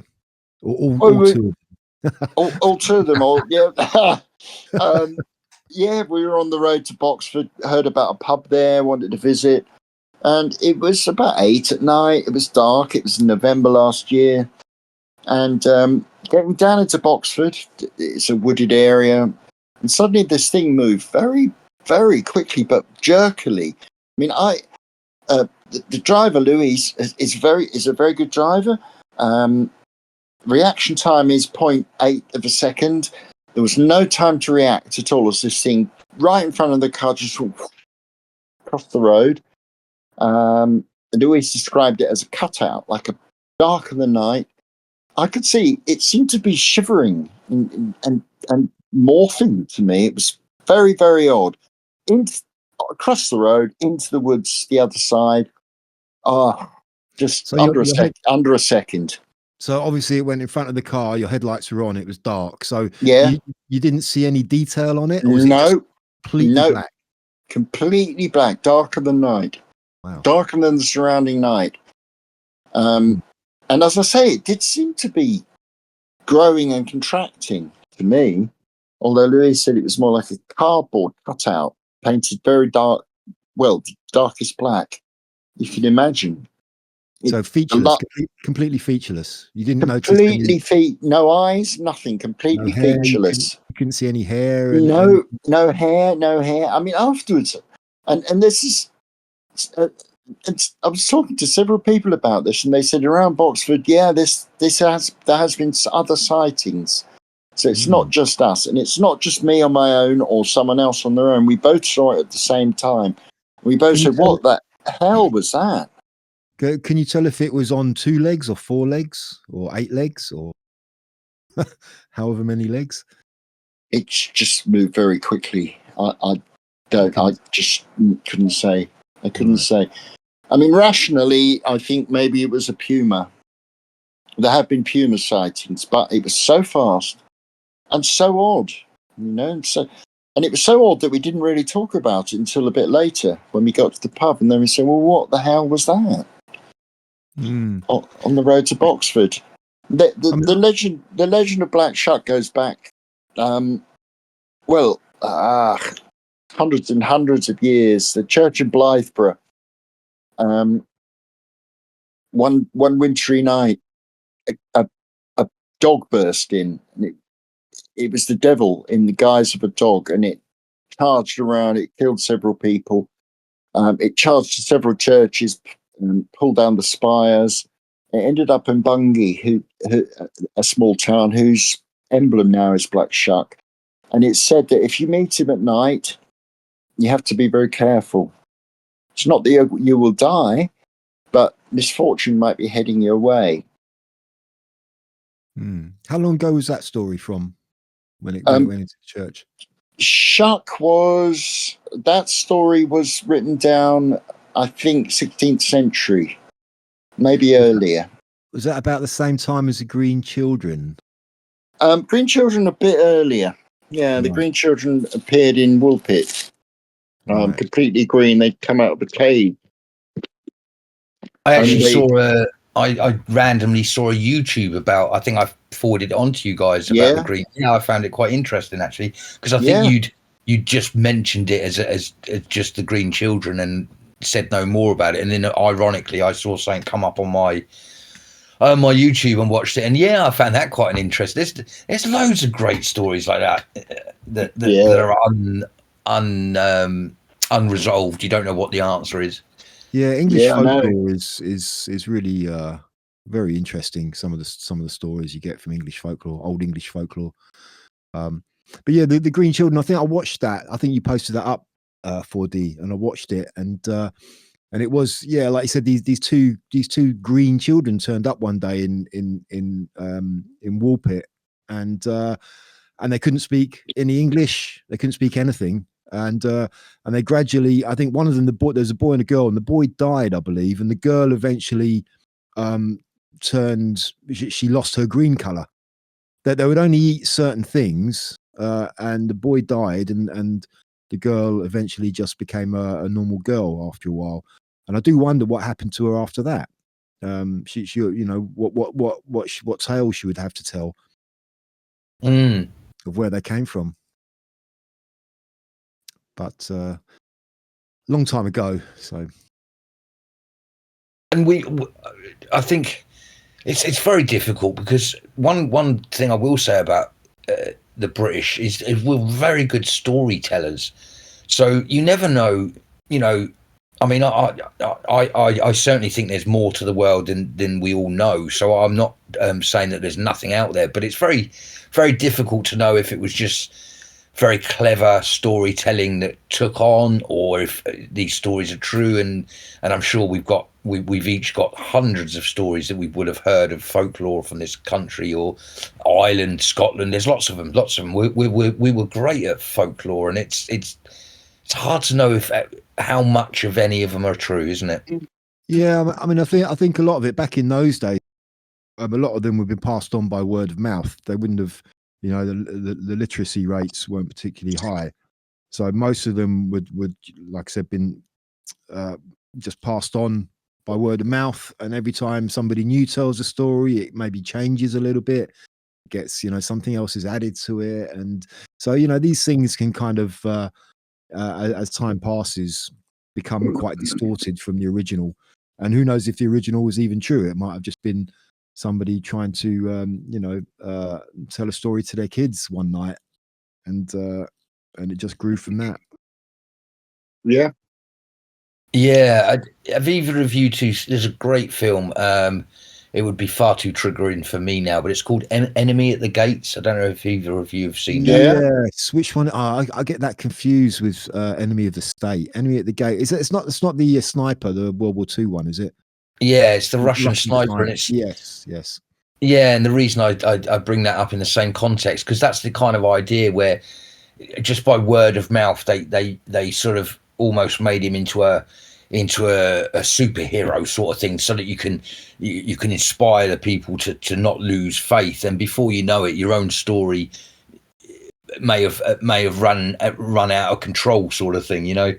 Yeah, propaganda. Basically, that was wartime propaganda, wasn't it? That one was, yes, yeah. Yeah, it's like that more recently, that Ukrainian fighter pilot who was, I can't remember what they dubbed him, but that was the same type of deal, wasn't it? Yeah, but it's hard to know if, for instance, maybe Loch Ness Monster was a political thing, right back in the day, to stop the English attacking. Oh, by the way, there's a Loch Ness Monster up there, and by word of mouth. Do you know what I mean? You don't know when propaganda started. Yeah, exactly. I mean, it's all unprovable. So, and by God, they've looked for the Loch Ness Monster and they've never found it. There's been many attempts to verify that story, and it's never been verified. So, I've recently got into mythology. I mean, I've always been interested in it, but I was thinking this. We have modern mythology, don't we? We have these mythologies of political power, and we're given these tales even now, which aren't necessarily true. I mean, did the inhabitants of Hartlepool in the Napoleonic days really hang a monkey that had washed up on the shore, thinking it was a Frenchman? I know. Yeah, that's. I don't know. I really don't know. Or But if they did, is that propaganda? I don't know. Well, how would that serve as propaganda? That just makes the people of Hartlepool look really thick. But it does dehumanize the French. Yeah, I suppose so. Yeah. Yeah, that's it. There's always we're not always aware of what the reason for that propaganda is. Ironically, we're back onto what is reality, aren't we? So yeah. Well, I think that's always a theme, isn't it? What is real and what. I think we're always trying to make sense of that one. Yeah, and failing most of the time. One of my favourite stories is that one where the War of the Worlds, and when they sort of broadcast that, and the Americans sort of fled to the hills and thought it was real. And I've watched lots of documentaries about that, and again, it's very easy to convince people something's happening. Yeah, that was Orson Welles' radio show, wasn't it? And that's right. Yes, that just freaked everyone out. Yeah, it's quite a good film about that. But yeah, I mean, there's so many of them. There's Bigfoot in the US as well. Still never really properly been verified. There's the abominable snowman, apparently on Everest somewhere in the Himalayas. Yeah. Oh, there's so many. There's Rendlesham Forest, UFO landing. Yeah, well, I think we've settled that one for once and for all. That really happened. It's real. We saw the spaceship. We stood by it. We took a picture by it. We did. That exists. We did. Absolutely incredible. Even had a helpful little information board telling us that was the UFO that landed there. Yep. You couldn't have faked that thing. Yeah. So we solved that. We solved that one. Yeah, it was groundbreaking. And we went to Shingle Street, which is another legend. It is said that it was a attempted German invasion on Shingle Street. You remember standing there in that wide expanse with the lighthouse, with the Coast Guard building, and very bleak. Yeah. It was very bleak. Well, apparently in the Second World War, there was a detachment there, and they set the sea on fire because there was a German invasion. They pumped oil out, but whether this truly happened or not, nobody knows. They say they buried the bodies on the beach. Well, what year was that meant to have happened? Ooh, it was. I'll tell you. Bear with me. Talk amongst yourselves. Yeah, because obviously there was the well-publicized Operation Sea Lion, which Hitler was planning to invade Britain in 1940, which got called off after the Battle of Britain. So an invasion of East Anglia, that was not publicized at all. didn't hear anything about that. If that No, actually no. happened. I'd argue that the boats would have to be pretty small for some fire on water to affect you. Yeah, and the North Sea is a harsh mistress. Yeah. Little small boats. Well, I don't know. They're managing to get across the channel these days, but but yeah, not sure about that one. That one might be a myth in my book, or maybe it was a commando raid for some reason or other. A small special forces raid. Who knows? Yeah, who knows exactly? Yeah. But I mean, if it was foiled, if they attempted it and it was foiled, I'm sure it would be part of the of the information we will have about World War II events, especially from the British side. Yes, we foiled a German invasion. And Well, like oil, I don't think tin foil would have done much either if they'd foiled it. Well, I mean, the thing is, the idea behind this was the Shingle Street incident was that they didn't want to demoralise people, but at the same time, I don't know. It's an odd event. Some people say that the event was, in fact, basically it's friendly fire, and they killed their own people. Well, that makes a bit more sense to me why they wouldn't have announced it. Or, I mean, even after the war, after the event, surely these things would have come out and been released. These stories, I mean, there was the raid on Dieppe, which was an absolute catastrophe, and that wasn't really covered up. But it may have been at the time, may not have been reported at the time, but that's common knowledge now. But the Shingle Street happened in August 1940. Ah, well, that's interesting because that was around the time that Hitler was planning to invade Britain from France. That's right. So it was the same time as Sea Lion, basically. Yeah, the height of the Battle of Britain. So, yeah, maybe. I mean, maybe it was it might have been like I said, a smaller sort of advanced force or something, just doing some kind of infiltration or special forces type thing to try and do something. And knock out some of Britain's radar or defenses or something like that. I don't know. I don't suppose anyone knows about Shingle Street. I mean, I know people around here say that it was a lot of people on our own side, as it were killed. So yeah, so-called friendly fire. That's an oxymoron, if ever. Yeah, that's quite possible. Absolutely, quite possible. So we just don't know. I mean, some accounts say yes, there were German uniforms. Others, we don't know. We don't know. The files were opened anyway, so we know as much as we're going to know. Well, I mean, a possibility is that it may have been a training exercise in case to try and prepare for an invasion, and the people playing the invaders were actually dressed up in German uniforms, and there was some group who weren't informed and opened fire on them. Yeah. I was going to say the thing is, having spent time in the military, I'm telling you now, guys, the civilian population never finds out the truth about stuff. Yeah, where they tell you what they want you to know, whether they want to demoralize you or build you up. They tell you. Well, I'm sure even those serving in the armed forces don't know half of it a lot of the time either. No, of course not. That's right. It's all compartmentalized. You've got a job to do. You do your job, and you don't really ask questions about it. It's very easy to cover stuff up in the military. Yeah. So what else, before we leave the subject of Suffolk folktales, Viv, you mentioned a few others there of interest, apart from the Green Children and the Black Shulk?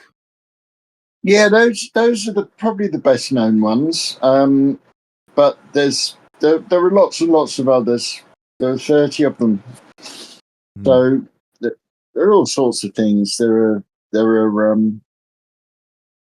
oh gosh, so much. There's a Cinderella type story. There There are fairies, little people, all sorts. Mm. So Mermaids, dragons. So is this a book on just folklore from that neck of the woods, or is it UK folklore? There's a lot of volumes, but this one is Suffolk, but they cover a lot of counties. Oh, I see. There's different volumes.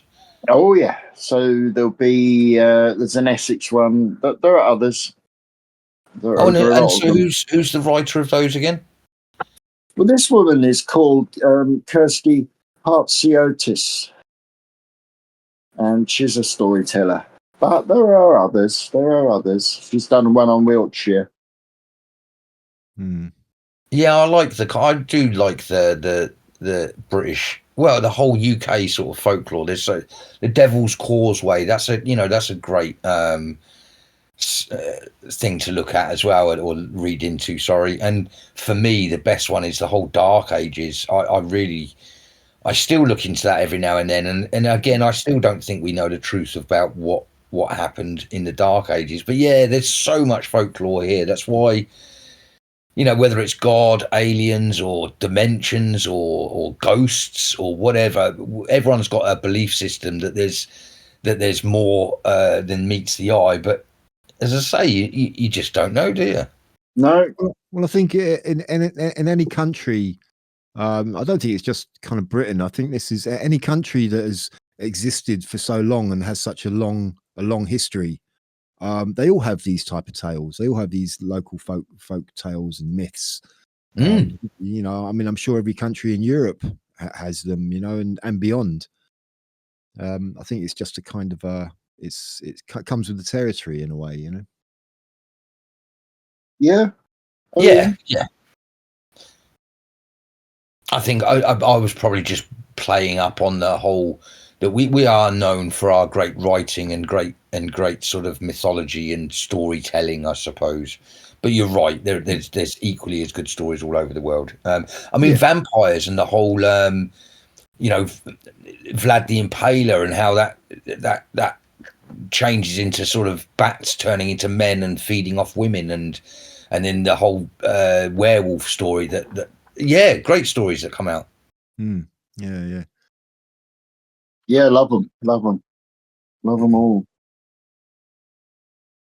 Yeah, but interesting. The Suffolk stories include a Cinderella type one, and also a Tom Thumb or Rumpelstiltskin type story. The weird little man who you have to guess his name. I can't really Rumpelstiltskin. Yeah, was it a guy? So you had to guess his name, and he did something bad to you if you couldn't remember his name. I can't really remember the story. The fairy story that I was aware of is that he comes in and he spins straw into gold or something. Was that Rumpelstiltskin? Or was that? Yeah, it's a woman in the tower, and she's commanded to spin by the king.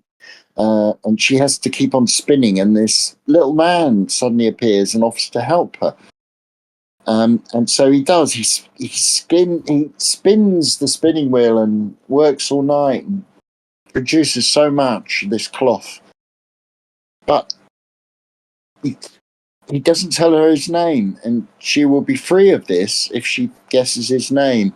She follows him one night and hears him dancing around, saying his name. My name is Rumpelstiltskin. And she tells him that, and is freed from the curse.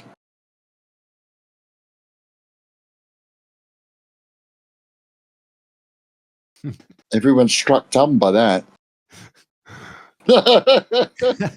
Yeah, no, that was it. I was just thinking, Rapunzel, that fairy story, wasn't it? Rapunzel's another one, yeah, more German. Yeah, and Tom Thumb, that's I wonder, Tom Thumb, that's a really, really small guy. Yeah, Tom Thumb. Yeah. Or they call him here Tom Tit Tot. All right. Tom what? Tom Tit Tot. Tom Tit Tot. Yeah. All right. Yeah. Who wrote Gulliver's Travels? Oh, that's a good book. Wasn't Oh, it not Defoe? Not no, Defoe. not Defoe. After Defoe. Not Swift. Jonathan. Yeah, Swift. Jonathan Jonathan Swift. yeah. Yeah. Now that was that about a normal sized guy who got who met all these really small people, or was it the other way around? These really people, or these normal Yeah, people who met this huge giant? I can't remember. it's both. Ah, okay. It's both. He first of all lands. He lands in Lilliput, where everyone is tiny, and he escapes from there and gets to Brobdingnag. Brobdingnag, and the Brobdingnagians are huge. They're giants. But then he gets to another place. It's a satire, really, on the 18th century. The crazes for various scientific things. There are people who are using cucumbers. What do they do? They're all studying cucumbers on science. You had me worried for a So minute there, Viv. yeah, I was about to ask. I was about to ask you careful. what were they using cucumbers for? Do Yeah, I really want to hear the answer? Careful now. Yeah, exactly. Down with that sort of thing. But yeah, so there's lots of things that happen in that book. It's a pretty interesting book. Yeah, I remember what about the cucumbers? What happens? But Was Jonathan anyway, Swift? it's not just one place he goes. He goes to Brobdingnag, Lilliput, Laputa. Goes to loads of places. So was Jonathan Swift English? He was Irish. Irish, okay. Although he would have been kind of classed as English in a sense, Anglo-English, because it was a colony by then. Yeah. Okay. Yeah. But yeah, he visits, I don't know, probably a dozen countries. Laputa was the floating island. It was a flying island. And so, yeah. I don't remember any of that. I only remember the little people. So there you go. Yeah. Yeah, no, he even goes to Japan. Oh, really? Okay. Yeah. And the horse people. Is Japan as crazy as going to a place with tiny, tiny little people and giants? Basically, he It's treats a bit of a random that one. Bit of a random thing. I know all the others are made up, of course. But when he goes to the horse place, the homonyms, I think they called homonyms. This is where we get the word Yahoo. Because the homonyms are talking horses, and they rule these deformed creatures called Yahoos. Really? Yeah, really. Yeah, and it's a kind of master-slave thing. The horses are in charge, and the Yahoos are twisted humans that they rule over. Oh, right. So yeah, it's a good old book, though. Sounds quite an interesting read. But certainly is. To change the subject again, you mentioned Japan there. Just to completely change the subject. Oh yeah. You see, they have elected a new prime minister in Japan. Oh yeah. Apparently, I didn't. No, I didn't. Yeah, and apparently it's this woman, and she's on the face of it seems pretty based. Actually, has a strong anti-immigration stance. Whether she's a puppet or not remains to be seen, but it's quite an interesting choice, I think. I'm not sure they've ever had a female prime minister before. No, they haven't. No, it's the first one. Yeah, she's very much. She says, if we Japanese are gonna, we're below birth rate, so be it. Yeah, so be it. That's right. Yeah, she said we're not going to depend on immigration to keep the population up. If our population is dropping, then that's it. Then we'll deal with it. Yeah. Interesting. Japan's one of those countries. I've always been intrigued by Japan. I've been to many places on the planet, never been there, and I'd love to go there. I did get an opportunity recently to go but I'm probably not going to go. But that's neither here nor there. But yeah, lovely. I love the history of Japan.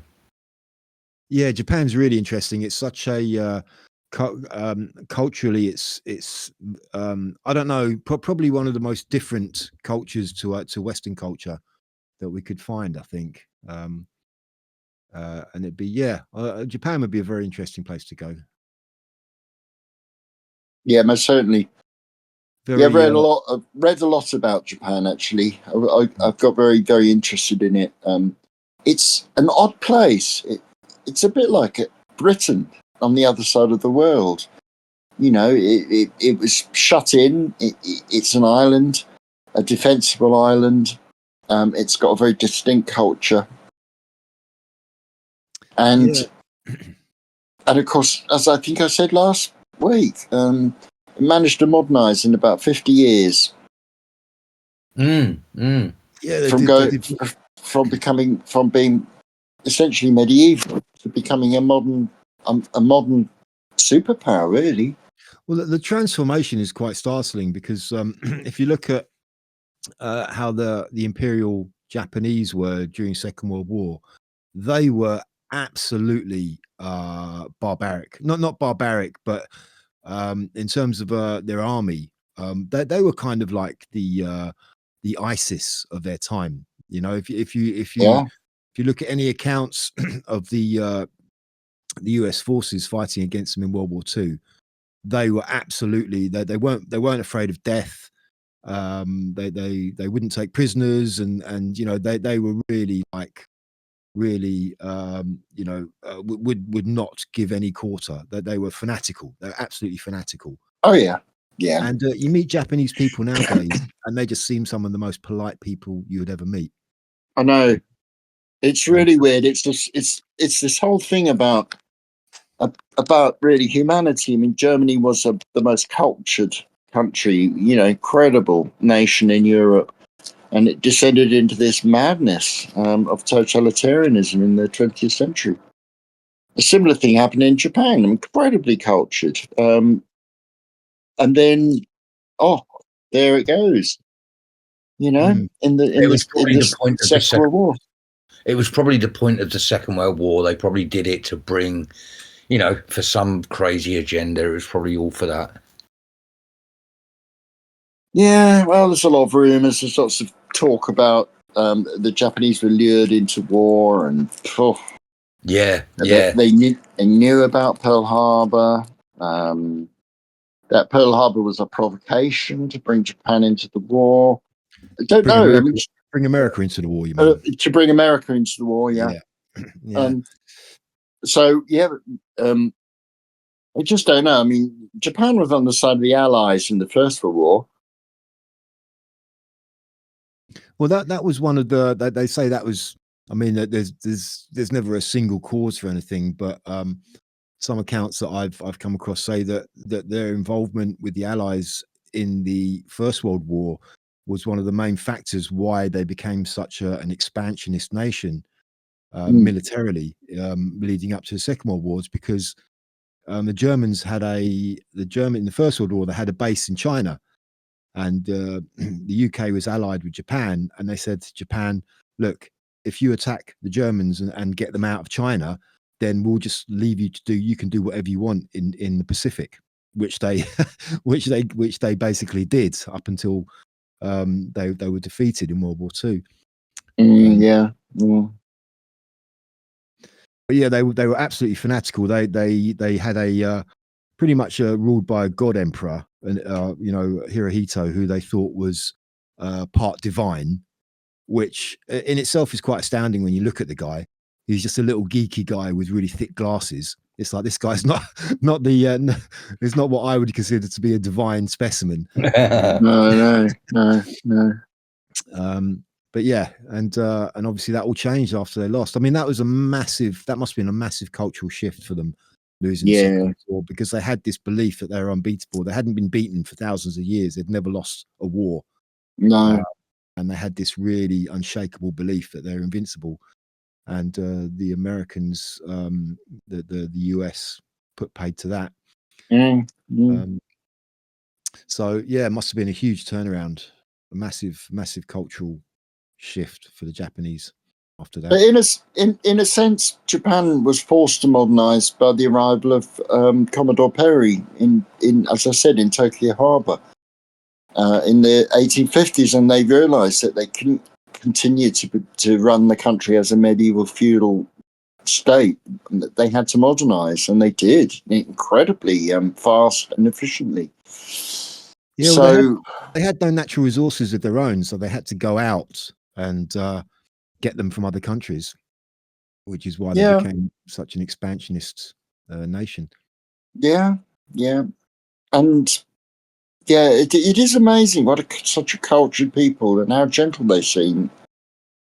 Yeah, it's a funny thing. I saw at one of the World Cups, the football World Cups, a few years back, where the Japanese team were involved, and you get the Japanese fans in the stadium, right? And and when the match was over, they wouldn't just leave; they would start picking up and tidying up all their rubbish and take it with them. Yeah, Yeah, yeah. It was bizarre. It's like, wow, that's incredible. I mean, it's really oh, cool that they have that kind of mentality, but yeah, yeah, very, very, very clean, very, very respectful, very conscientious. yeah, totally. So Mm. One of Got it my to just join. favourite. goes to show, humans are, it's we've got an angel on one shoulder and a devil on the other. Yeah. I was going to say one of my favourite things about the Japanese is I love the whole samurai warrior and sort of ninja and all that sort of stuff from the past. But I love the concept that samurai warriors were so dedicated and so feared as well. I mean, the samurai warrior was a very feared warrior, but also so respectful of being a warrior that if two warring tribes, samurai, met each other on the battlefield, it was deemed disrespectful to be the first one to draw your sword. It's kind of the idea that you don't hit someone unless they hit you first. And so, yeah, this idea that when two samurai would meet each other on the battlefield, the winner would be the one that collapsed and died, because they would stand there looking at each other, hand on the hilt of the sword, but neither of them would disrespect their own warrior code and draw the sword until the other one drew it first. And so thus they would just stand there until one died, and then the other one would take the victory and walk off. And I find that almost the most amazing way for two warriors to sort out their differences. They just stand there for days on end until one of Yeah. them. Yeah, literally. Yeah. Yeah. But it shows such a deep respect, as well as such a strong, fierce group of people. And I can't remember which one of you said it, that they were like England, a little island, but on the other side of the world. I suppose it was. They got attacked a lot, but being an island nation, they were strong enough to keep on to their own identity. But it gave that great culture that they've got out there. Yeah. Although the culture largely now has gone. I don't know if you've heard of Yukio Mishima. He was a writer, and he's one of the best known Japanese writers in the West. But anyway, he was one of the last. He got into the samurai ethic, and he concluded that Japan had lost its soul. And he formed a militia, and he tried to raise a coup. And it shows how much Japan had changed, that he was in the cadet building, all dressed up, shouting from the balcony, and people were laughing. So that was probably the last gasp of the samurai ethic in Japan on a large scale. And of course, he met a sticky end. He committed ritual suicide around about the same day that he tried this coup. So now Japan has joined the world. Well, yeah, they've adopted Western ideas. I mean, I think that was part of their success, post-war success. Though I used to work with a Japanese girl, and she basically said to me, Japanese don't really create anything; they're just very good at copying other things. and I think that's kind of what they've basically done. They've just copied a lot of good ideas, but done it better. Than you know, I mean, like look at their electronics and their cars. You know, they've just taken what they've seen in the West and said, okay, we're going to copy that, but we're going to do it better. And they tend I think to. they've innovated as well. Let's not forget things like, I mean, on basic levels, the Sony Walkman, which is pretty groundbreaking. You know, there are innovations, but I mean, their culture is still old. They've still got their old culture, but it's very much toned down, I believe. Obviously, days of shoguns and samurai have long gone, and they've adopted parliamentary democracy, as we can see now with the election of a new prime minister. Yeah, well, I mean, if it's if she appears to be as she does, then that might bode well generally. Got Maloney in Italy, who seems to be doing a decent job, and a few others around the world. So need a bit of that here before we completely go under, before this island sinks beneath the waves. Yeah. Well, we do what we can. It might not be much, but we do. Just hang in there. Something's got to change. So we just can't continue like this. The tide has to turn. The pendulum has to swing. Of course it will do. Of course. Yeah, it is. It already is. Yeah. It is. Yeah, there's signs. There's green shoots, definitely. But yeah, listen, guys, it's coming up to 10. So. Oh, coach. Oh yeah. Oh, blimey. Which comedian is it we're talking about? Yeah, Spike Milligan. That's it. Yeah. Yeah. Those, 4D, you posted up a couple of YouTube videos, which are just hilarious, unbelievable. Yeah, mental. The Pakistani, but he's absolutely mental, isn't he? Yes. Yeah, the Pakistani Daleks. I couldn't. Yeah. I mean, how insane was that? I mean, what was that? But it was just hilarious. It was just. Well, equally as entertaining as the fly soup thing. I mean, it was just absolutely bizarre. Well, yeah, I mean, very much would not suitable for today's audience. I mean, back in those days, the jokes he was making were just like today. They just wouldn't even get off the ground. No.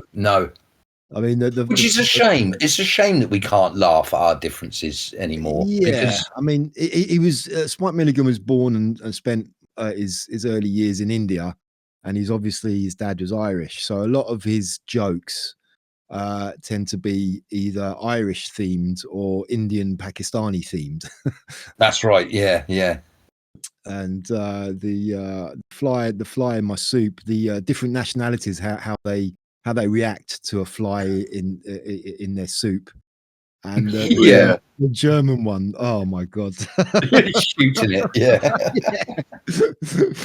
yeah. I won't repeat it because it's very controversial. So no. But if people want to see it, go and find it on YouTube.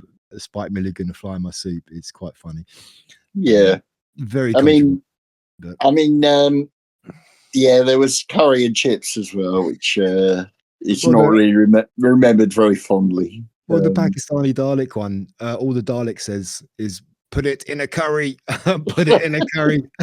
Yeah.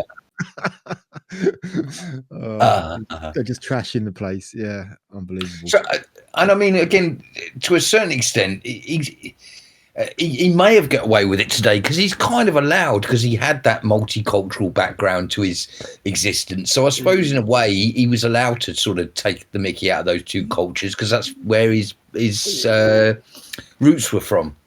No, I don't think that would have saved him today. He would have been cancelled. Okay. Cancelled. Yeah, I mean, yeah. Yeah, he wouldn't. I mean, that the sitcom Curry and Chips, it's probably the most considered, probably the most offensive, along with Hail Honey I'm Home, but which didn't didn't last more than one episode. But anyway, Yeah, well, obviously World War II played a big part in his life, so a lot of jokes are about Germans and Nazis as well. yeah. Yeah, yeah. You can imagine where they go. But yeah, he had quite a few mental breakdowns during his life, which he was quite open about. So he did suffer from some mental conditions throughout his life. But it was also just hilarious. He was just so funny because he was just so mental, because he was so crazy. His humor is just funny. You just can't deny it. Yeah. Yeah, it's very Monty Python. It's very over the top. It's very exaggerated, isn't it? Yeah. Yeah, just not just exaggerated. It's totally unexpected. You know, you just And don't unexpected. know. Yeah. You just don't know what he's going to say or do. But yeah, and it is an interesting, well, a couple of facts. He was married 3 times, right? And his best man for his first wedding was Peter Sellers. And, right. and they divorced after 8 years. And then he married again in 1962. And his best man was George Martin, the guy who produced the Beatles. So I don't know. You can't get more prestigious than those two for best men, can you? Wow. Yeah. I take it the third one wasn't of anything worth talking about. Well, apparently she outlived him. They were married from 1983 until his death in 2002.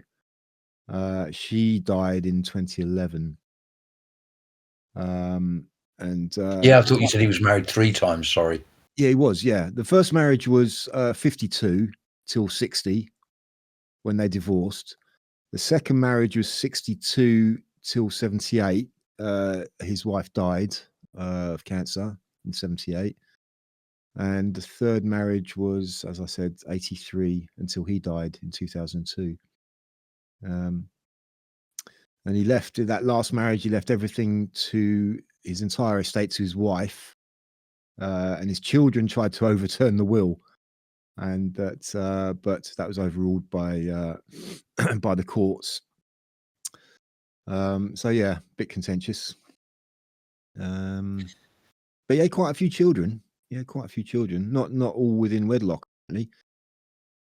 Oh, really? Right. Yeah, he had 3 children in his first marriage, 2 children apparently by other mothers during his second marriage. Oh dear, right. Yeah. So yeah, 4 I don't know, 4 kids. I think he had something like that altogether. 3 children, and reportedly 2 out of wedlock. So yeah. Anyway, He liked his women, and yeah, looks like it. Yeah. Still doesn't answer who his best man was for the third wedding, but never mind. Doesn't say. Yeah, clearly he'd given up with the famous ones. Yeah, he thought, "Wow, this isn't working." Yeah. So yeah, he had bipolar disorder for most of his life, having many serious mental breakdowns, several lasting over a year, which he spoke candidly about his condition and its effect on his life. So yeah, he had his ups and downs. Yeah, because I think I remember him. I can't remember which chat show it was that he was on, but I'm sure I remember him getting quite deep into it, into one of those episodes. Didn't I think he went away to a hospital for one of them, and I remember him. Might have been Jonathan Ross, but I don't think it was. Either way, yeah. Yeah, I mean, he apart from sort of being an actor and a comedian and a musician, he also wrote poetry. And some of his poems are quite very melancholy and deep, very quite emotional. But he did write a couple of humorous ones. And this one I quite like. It's just a short one. It's called Hamlet. And it goes like this. It said, Hamlet to Ophelia, I'll draw a sketch of thee. What kind of pencil shall I use? A to be or not to be? Hey! Like it, yeah. Yeah, there's one more, another short one here. This is very Spike Milligan. There are holes in the sky. There are holes in the sky where the rain gets in, but they're ever so small. That's why the rain is thin. Nice. Sweet. But yeah, there's quite a few he wrote, and a lot of them, like I said, are longer and more melancholy and more heartfelt. So yeah, he's had quite a range. Yeah, it's as we've said so many times. These British comedians, they're beset by mental illness, aren't they? A lot of them. Yeah, it's a serious business comedy. Yeah. Mm-hmm. Yeah, I wonder if that's something that's part of the makeup, of being a comedian. Definitely. Mm. It's a difficult one to try and think that someone that goes through such sorrow is the only one that can understand comedy enough to laugh at it. I don't know. I don't know how those two come together, but it certainly is something that we notice a lot with the British comedians that we've been talking about. They all seem to have a darkness to them. Well, I think that's something about creativity in general. It's like, it comes from, in a way, inspiration and creativity comes from suffering. I think that spark of creativity comes from that kind of experience. It gives you depth. That gives you that depth of character, to that well to kind of dip into, and yeah, and it's like that yin and yang where they say you can't have good without bad, because without bad you wouldn't appreciate the good. Thus, there is no such thing. And it's like, oh God, yeah. So they had to go through the darkness to appreciate the light. Yeah, in a way. I think so. Yeah. No, I'm just agreeing. Really, I'm agreeing with you. Mm. There, I was looking at some stuff on YouTube about Spike Milligan. There was an interview he did with Bob Monkhouse, one of our previous comedians we've discussed, and he told quite a few funny jokes. And he was talking. It was mainly about his time in the army. And Bob Monkhouse asked him. He said, "How did you join the army?" Spike Milligan said, "They asked me to. They sent me a letter to which I can only describe as a cunningly worded invitation to get killed." yeah.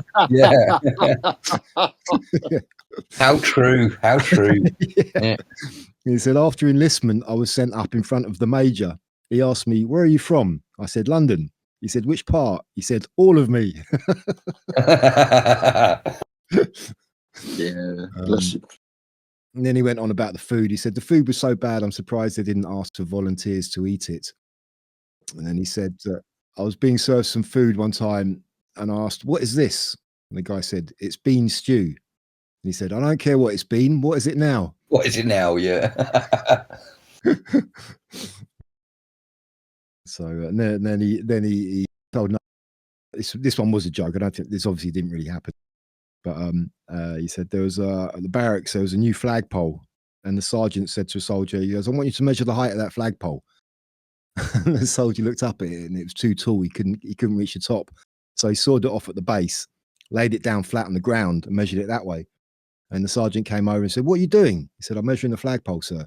He said, "I told you to measure its height, not its width."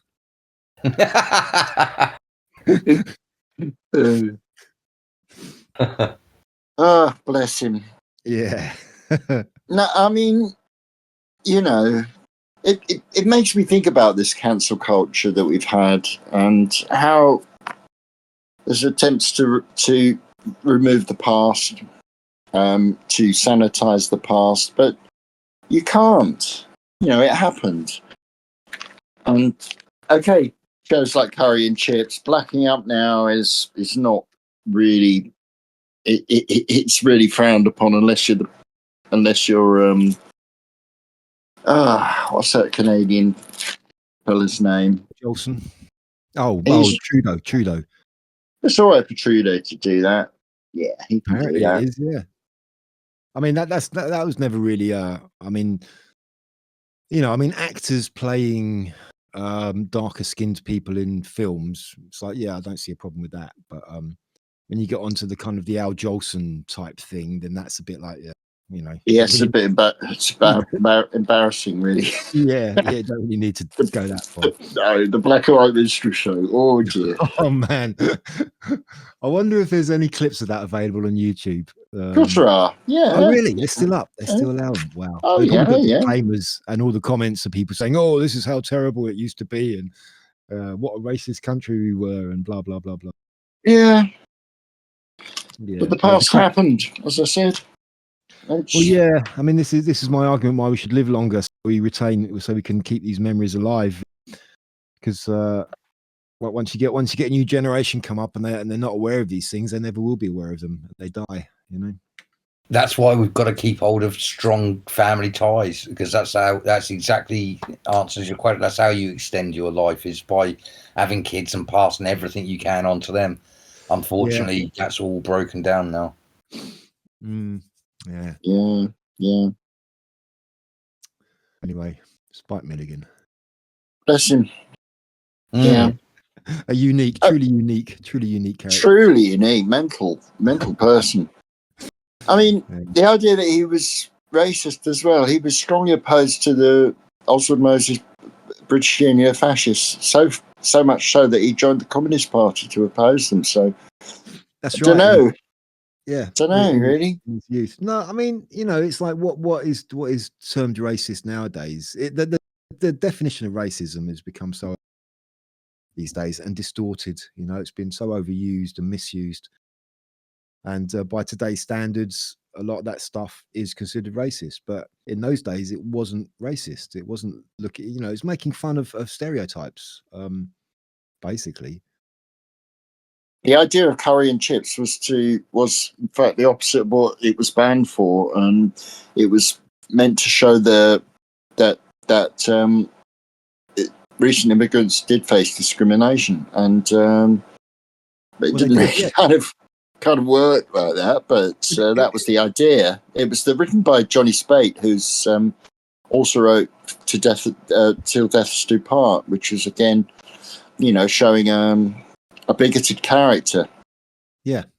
But I mean, it was kind of just a natural thing in those days. It's like when you had, and it wasn't just a racial thing. It was like whenever you had, because countries, especially like Britain, were massively predominantly white, out of the same culture, of the Christian culture. And when you get an influx of people who are different, that they're always going to be to a certain extent ridiculed and kind of marginalized against, and it happens that happens in this country. That happened in every country. That's where all Americans used to make jokes about Poles, because they had a lot of Polish immigrants. Like in this country, when I was a kid, it was like always Irish jokes. We used to make jokes about the Irish, and used to have the old kind of bed and breakfast little hotels with signs in the window: no dogs, no blacks, no Irish. And it was discrimination, and it was wrong, but it was just the way things were in those days. Well, it wasn't you say it's discrimination and it's wrong. I'm trying to find a way to butt in here, but in the army we had Scotsmen, we had Irishmen, we had Englishmen, and we all took the absolute piss out of each other. And I don't remember ever taking any offence to any of the things that was said about me being a shandy drinking puff from the south of England, or when we used to say to the Welsh that they were all sheep shaggers. It was ridiculousness, but genuinely, I think, and I can tell you this, in the army, it's a very, very close-knit society. You're really tight with your mates and stuff. So, yeah, it depends. This is the problem with it. It depends how you take it. It comes back to that thing where you can't give offence. Offence can only be taken. But if you're friendly enough with someone, I think we've mentioned it before, you can take the mickey out of someone if you're good-natured and friendly with someone. It's part of banter. It's certainly with blokes. It's how blokes get on with each other down the pub. We take the mickey out of each other. Well, that is it. It's knowing that it's knowing the person well enough to know that they're not, and that you can give it back, and it's all just a bit of fun. It's all just a laugh, you know. It's so yeah. It's all about, like you say, it's because you said you were very close knit, so it's okay if someone was Scottish to call them a sweaty sock or whatever, you know, or a haggis muncher or whatever you to do. So yeah, I mean, it was just a different. Actually, I take it back. The Scots always used to take offence to everything we said about them. Actually, yeah, inferiority complex, obviously, bit of inferiority. Yeah. But yeah, there was no real hatred in it. That was the thing. No, it wasn't born of like everything. It's whether you're a good person or a bad person, and you can tell if someone's trying to be vindictive or if they're just taking. It's also like if you take the mickey out of someone, don't keep on doing it. You know, you got big teeth, because then you're going to get a punch in the face, because then it's not a joke anymore. And maybe it's about knowing how to tell a joke and how to get away with it in that respect as well. Yeah, I mean, going back to Spike Milligan, I don't think there was any hatred in it, and that was different. That's it. That's right.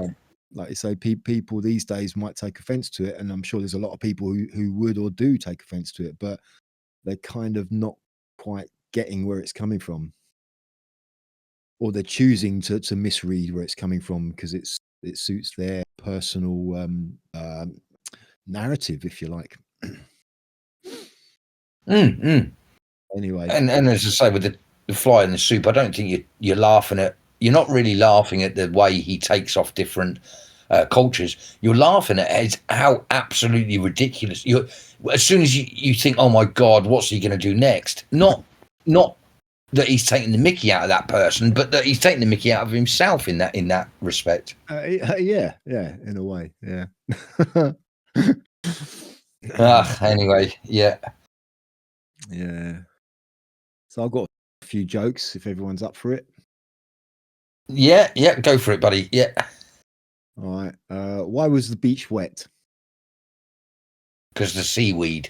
Yeah. Because the seaweed. Yeah. Classic dad joke. Yeah. What did the mama cow say to the calf? Don't know. It's past your bedtime.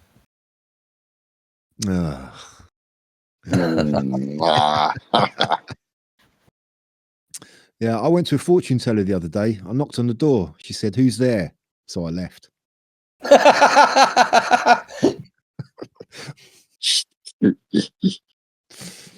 What did the elephant ask the naked man? No, don't know. How the hell do you breathe through that thing? Oh, yeah. Oh dear. What do you get if you cross Bambi with a ghost? Don't know. Bamboo. Chopsticks are one of the reasons the Chinese never invented custard. Yeah, that's why their soup's always got bits in it. Yeah. What'd you call a sad strawberry? I don't know. A blueberry. That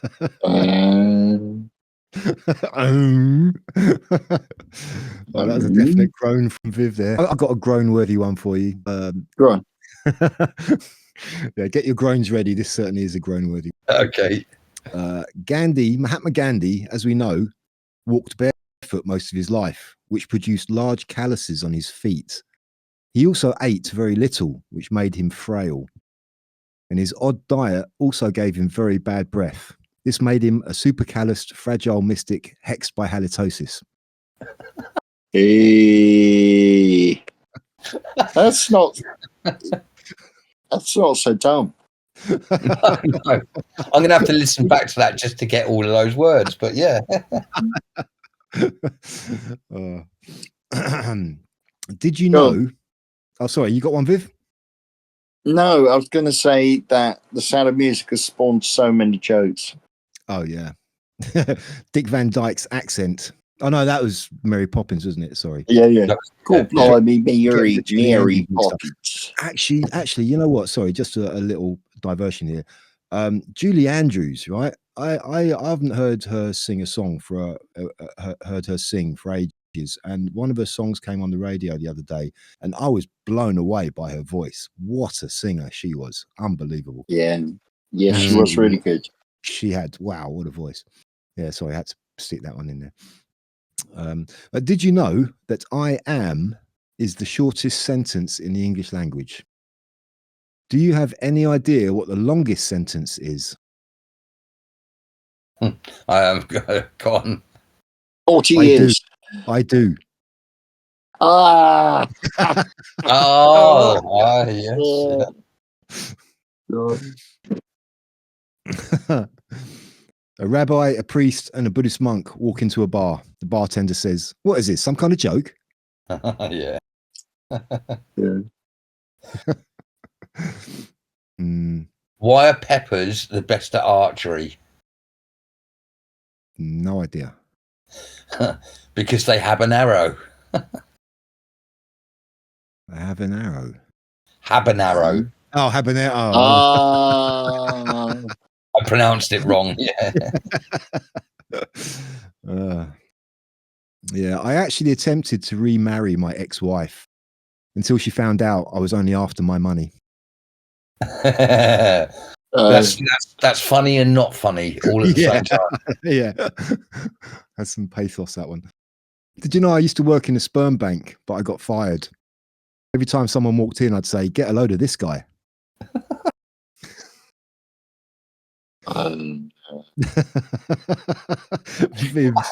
Viv's particularly unimpressed. Well, I didn't get it at first, but then I did. Yeah, you didn't get it until you did. My father worked for 14 hours a day to put food on the table. Great man, slow cook. Slow cook. Very good. Okay, my last one is: what do you get when you mix a cocker spaniel, a poodle, and a ghost? Don't know. A cockapoodle boo. Cockapoodle boo. Right, that's it. That's the last one. That's terrible. Right. Yeah, That is it. that is about as dad as they get. Yeah, yeah. I went food shopping yesterday. My wife told me to put ketchup on the shopping list. Terrible idea. Now I can't read it. Yeah, I knew that was coming. How do you get a politician to stop lying? Oh, That is a hard one. That is a hard one. You want the answer? Yeah, go on. Yeah. You Yeah. need to take the letter F out of the word way. Tumbleweed. You need to take letter F out of the way. Out of way, the word way. WHEY, or there is no letter F. Yes. I see. Ah. Okay. I see. I'm going to have to give you the answer. There's no F in way. Oh, there's no F in way. All right. Yeah, It's way too, that's way too above my head. Yeah. Yeah, mine too. Oh, okay. Well, on that pathetic note, I'm going to say goodnight then. Yeah. Yeah, I'll get my coat. So. I'll get my coat and go and hide in the dark room for a while and think about what I've done. I think so. Yeah. All right, guys. Well, next week. Yes, next week. Indeed. Good night. Blessed, baby, blessed, and have a wonderful next 7 days.